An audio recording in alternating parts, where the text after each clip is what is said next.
भक्तजनों, कैसे हो सालों? सालों के बाद आया हूँ, कैसे हो?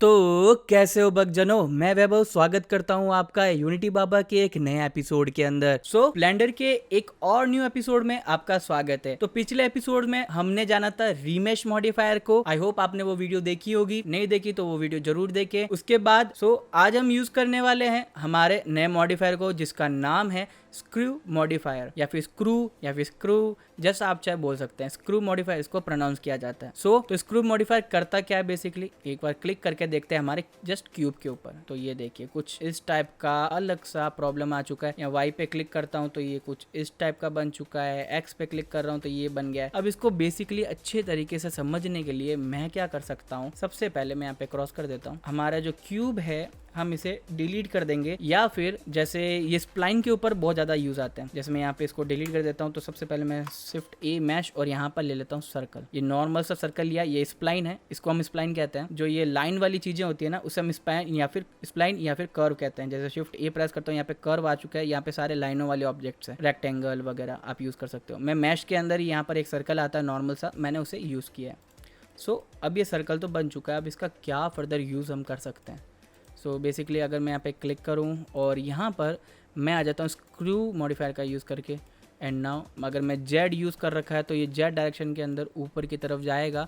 और मैं यहाँ पे क्या करूँगा, स्क्रू के ऊपर यहाँ पर मैं उसको हाइट दे दूंगा। लाइक मैं 2 दे देता हूँ तो ये 2 की हाइट में आगे बढ़ चुका है, आपको दिख रहा होगा। तो इस टाइप से आप ऑब्जेक्ट क्रिएट कर सकते हैं। बहुत सारे तरीके भी है, एंगल आप सेट कर सकते हैं। ये आप देख सकते हैं, ये और बढ़ जाएंगे। ये क्या होता है, एक्चुअली आपने जो हाइट दी है उसका डबल ट्रिपल बस करने के लिए काम आता है। यहाँ व्यू पोर्ट में मैं रिकमेंड करूंगा आप 16 रखें, रेंडर में भी 16 ही रखें, इसको छेड़खानी ना करें। और यूवी एज आई से जब हम टेक्सचरिंग करेंगे तभी यूवी काम आएगा, तो इस चीज को आप ना देखें। अब छोटा सा है मॉडिफायर, समझ में तो आया होगा, बट ये छोटा सा मॉडिफायर बहुत ज्यादा यूज आता है। कब, जब हम कुछ इस टाइप का ऑब्जेक्ट बनाना चाहते हैं, जैसे कि ग्लास। आज हम चलो ग्लास बना के देखते हैं इस चीज से। तो मैं इसे डिलीट कर देता हूँ।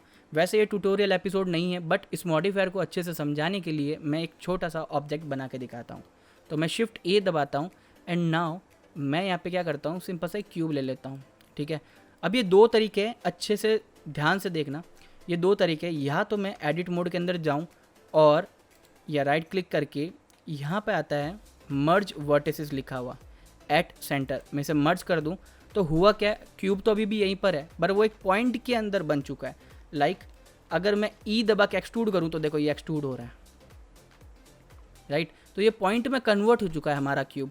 एक तो तरीका ऐसे है कि आप ऐसे पॉइंट वाला लेके आ सकते हैं। मैं 1 प्रेस कर देता हूँ एंड नाउ इसको आप एक्सट्रूड वगैरह कर सकते हैं। ई प्रेस करके मैं एक्सट्रूड कर रहा हूँ इसे। मैं यहाँ पे कीज़ वाला ऑन कर देता हूँ ताकि आपको अच्छे से समझ में आए। तो यहाँ पे जैसे मैं ई प्रेस कर रहा हूँ तो और आगे जाऊँगा, ई प्रेस करूँगा तो और आगे जाऊँगा। या तो मैं ऐसे यूज़ कर सकता हूँ, या फिर अगर मुझे स्प्लाइन चाहिए अच्छे से और ड्रॉ करूँ कुछ भी, तो स्प्लाइन के लिए मैं क्या कर सकता हूँ, ऑब्जेक्ट मोड के अंदर आता हूँ और सबसे पहले मैं इसे कर देता हूँ डिलीट एंड शिफ्ट ए के साथ कर्व में आता हूँ। यहाँ पे आपको बहुत सारे कर्व मिल जाएंगे, बट अगर आपको अपने हिसाब से कोई कर्व बनाना है तो सिंपल तरीका बताता हूँ मैं आपको। आप बीट से कर्व लीजिए और एडिट मोड के अंदर आइए।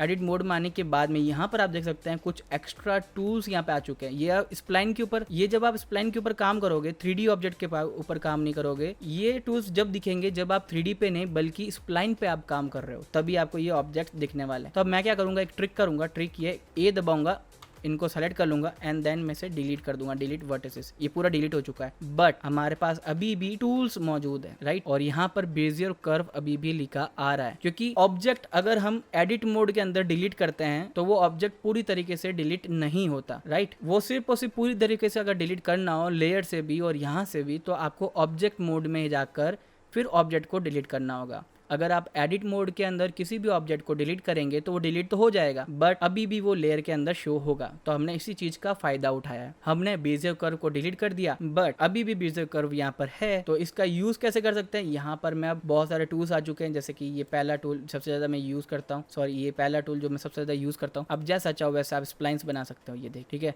जिस शेप में चाहो वैसा शेप में आप ड्रॉ कर सकते हो और ये हमारी स्प्लाइन यहाँ पे कन्वर्ट हो जाएगी, राइट। अब ये मैंने 2 तरीके बताए स्प्लाइन को बनाने के लिए। एक ट्रिक तो हमारी ये कुछ भी ड्रॉ करके बनाने के लिए बेजियर कर्व लो एंड देन उनके वर्टेक्सेस डिलीट कर दो और हमारे पास टूल्स अवेलेबल हो जाएंगे। ठीक है, एक तो ये तरीका है। ऑब्जेक्ट मोड में आता हूँ, इसे डिलीट कर देता हूँ मैं। और एक बात जो मैंने बताया यहाँ पर क्यूब वाला तरीका। क्या क्यूब वाला तरीका? Shift A mesh and cube ले लेते हैं एंड नाउ टैब बटन दबाकर मैं यहाँ पर राइट क्लिक कर रहा हूँ माउस का। राइट क्लिक करने के बाद मर्ज वर्टिसेस एट सेंटर कर देता हूँ। नाउ अब मैं ई प्रेस करता हूँ और यहाँ पे मैं एक्सट्रूड करते हुए इसको थोड़ा सा यहाँ पर ले आता हूँ। अब एक बात का याद रखें कि अगर मुझे जैसे ग्लास बना रहा हूँ तो मैं सिर्फ एक साइड की बनाऊंगा और दूसरी साइड मुझे स्क्रू मॉडिफायर ऑटोमेटिक ला के देगा। मैं यहाँ पे क्लिक किया, फिर मैं ई प्रेस करके थोड़ा सा ऊपर ओला ई इस टाइप से करके मैं थोड़ा सा इसको नीचे की तरफ लाऊंगा। वापस ई प्रेस करके ये ऊपर की तरफ। Now E for extrude again and again.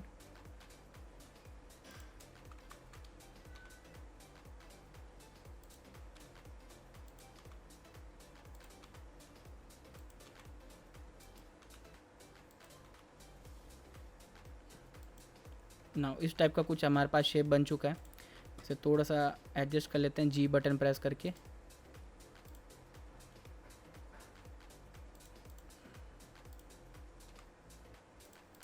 Okay, ये वाइन ग्लास का हाफ पोर्शन हमने जो है यहाँ पर बना लिया। ध्यान रखें आपकी ऑब्जर्वेशन पे डिपेंड करता है। जैसे कि वाइन ग्लास होता है वो नीचे से थोड़ा सा पतला होता है उसका स्टिक और ऊपर से थोड़ा मोटा होता है, उसी हिसाब से मैंने यहाँ पे बनाया। और कुछ इस टाइप का डिज़ाइन आप जो है वो बिगनर है तो आप यूज़ कर सकते हैं किसी रेफरेंस का, उसको देख के आप बेटर तरीके से समझ पाएंगे। नाउ अब टाइम आ गया हमारा स्क्रू मॉडिफायर यूज़ करने का। जैसे मैं स्क्रू मॉडिफायर पे क्लिक करता हूँ, बूम, एक ग्लास यहाँ पे तैयार हो चुकी है। Simple and short. Y button press करूंगा तो कुछ इस टाइप का बन जाएगा, एक्स पे कुछ इस टाइप का, जेड पे कुछ इस टाइप का। ठीक, सिंपल सा ग्लास यहाँ पे बन चुका है। अभी थोड़ा टेढ़ा मेढ़ा लग रहा होगा आपको, तो हम सब डिवीज़न भी यूज़ कर सकते हैं और शेड स्मूथ भी। अब शेड स्मूथ क्या होता है? जैसे मैं राइट क्लिक करूँगा माउस का तो शेड स्मूथ में ये थोड़ा सा स्मूथ हो जाएगा एंड थोड़ा अभी भी आपको अजीब सा दिख रहा है। ये सब डिवीज़न सरफेस यूज़ करके हम कर सकते हैं। जो पिछले कुछ एपिसोड में हमने सीखा था मल्टी रेजोल्यूशन और सब डिवीज़न सरफेस सेम ही होता है एग्जैक्ट।